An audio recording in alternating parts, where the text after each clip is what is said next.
Brad Williams, XL Prime, using the character function, we can break these lines. In other words, we can bring these things together. We can bring whatever you want together here. And then if we use this break, or if we use this character function, we can combine these. We can combine these and produce this output.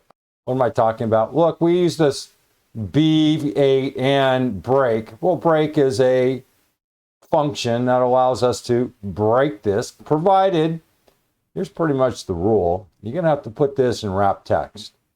Otherwise, if we don't, it's going to look like that. So you can see how it breaks wherever you want that break.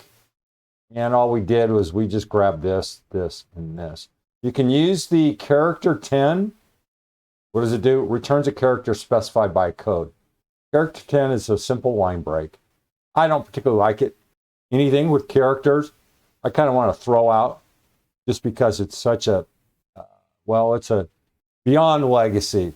So this break function, this break, more suitable in my opinion.